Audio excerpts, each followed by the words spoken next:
여러분의 현관 입구는 사람의 얼굴과 같이 매우 중요한 공간입니다. 우리 집에 들어오는 재문을 처음으로 맞이하기 때문입니다.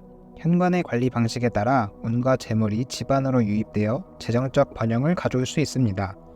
반면 관리가 부적절할 경우 재물이 제대로 집 안으로 들어오지 못하고 입구에만 머물 수 있습니다.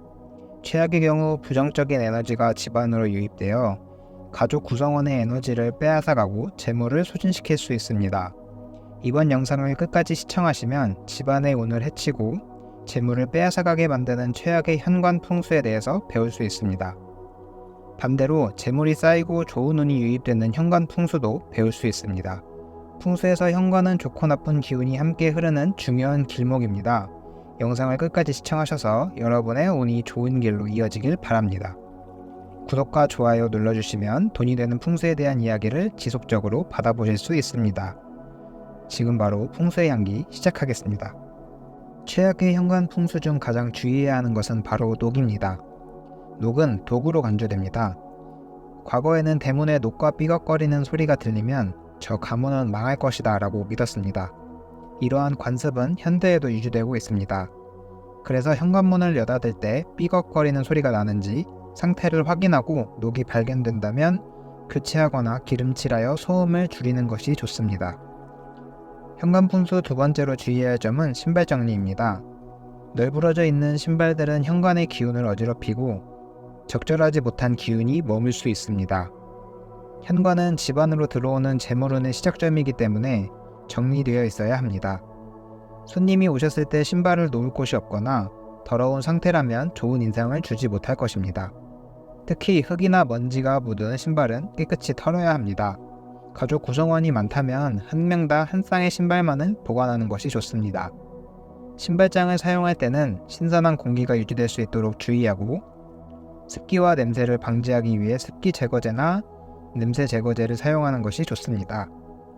현관에는 풍수적으로 좋지 않은 기운이 머무르기 쉬우므로 깨끗하고 정돈된 상태를 유지하는 것이 좋습니다.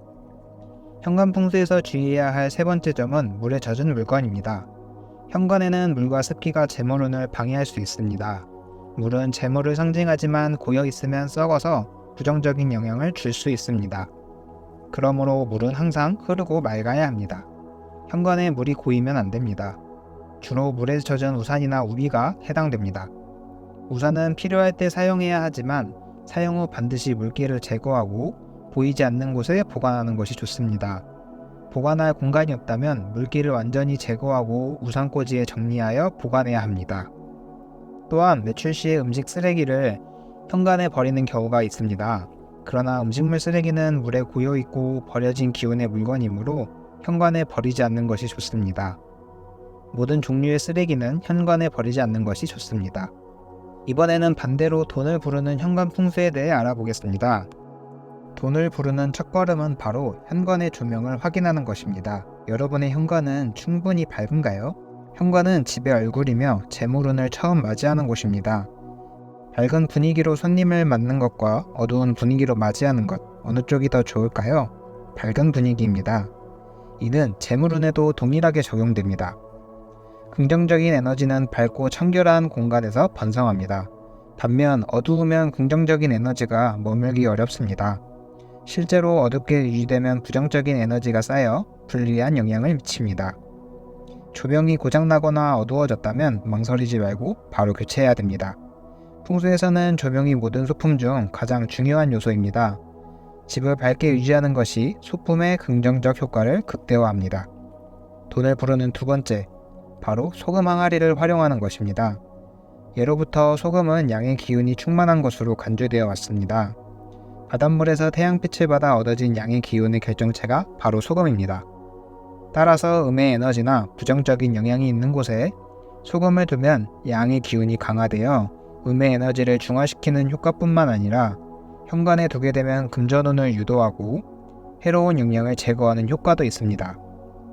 과거에는 소금이 악령을 쫓거나 외부에서 들어오는 나쁜 에너지를 차단하는 데 사용되었습니다. 또한 소금은 집 안으로 들어올 때 부정한 에너지를 중화시키는 역할도 합니다. 소금 항아리의 크기에는 특별한 규칙이 없으며 밝은 색상의 항아리가 더 선호됩니다. 놓는 위치에 따라 고정 규칙도 없으며 직관에 따라 부정적으로 느껴지는 곳에 두는 것이 좋습니다. 소금 또한 다른 것과 섞이지 않는 소금이라면 자주 교체할 필요가 없습니다. 순수한 소금은 스스로 부패하지 않습니다. 작은 소금 항아리가 있다면 여러분의 재물을 오랫동안 보존하는 데 도움이 될 것입니다. 현관봉수에서 돈을 부르는 세 번째 요소는 그림과 거울을 활용하는 것입니다. 예전부터 아름다운 정원이나 기운이 좋은 집들은 대문에 멋진 나무와 향기로운 꽃을 두어 재물운을 끌어들였습니다. 마당이 없는 집이라면 문을 열고 들어서는 곳에 꽃 그림이나 액자를 걸어두어도 재물운에 도움이 됩니다. 이때 꽃은 주로 노란색과 붉은색이 좋으며 선인장과 같이 뾰족한 잎의 식물은 다툼의 기운을 가지고 있기에 피하는 것이 좋습니다. 그러나 식물을 두는 것이 항상 좋은 것은 아니며 꽃을 관리할 자신이 없다면 그림을 걸어두는 것이 바람직합니다. 꽃이나 식물이 아닌 경우 물과 관련된 그림도 좋습니다. 다만 고여있지 않은 물이 흐르는 그림이 좋습니다. 물은 돈과 지혜를 상징하기 때문입니다. 거울은 현관문 앞에 두는 것보다는 측면에 두는 것이 좋습니다. 이미 거울이 있다면 거울 앞에 관엽식물을 두어 기운을 중화시킬 수 있습니다. 단 너무 큰 거울보다는 상반신 정도를 볼 수 있는 크기가 적합합니다. 돈을 부르는 현관풍수 네 번째 요소는 풍경입니다. 여러분의 현관에는 맑은 소리가 함께하나요? 공원이나 산책로와 같은 자연환경에서 마음을 편안하게 해주는 맑은 소리의 풍경을 경험했을 것입니다. 이러한 풍경은 탁한 기운을 해소하고 나쁜 기운을 중화시키는 역할을 합니다. 그러므로 풍경을 선택할 때에는 탁한 소리가 나는 풍경보다는 맑은 소리가 나는 것을 선호하는 것이 좋습니다. 현관에 두실 때는 크기가 중요하지 않으며 마음에 드는 풍경을 선택하여 현관에 두어 부적절한 기운을 맑게 정화해 주시기 바랍니다. 제가 오늘 준비한 내용은 구독자 여러분의 재물운을 향상시키기 위해 제작되었습니다. 꼭 실천해 보시고 가정에 긍정적인 기운이 늘어나시기를 바랍니다.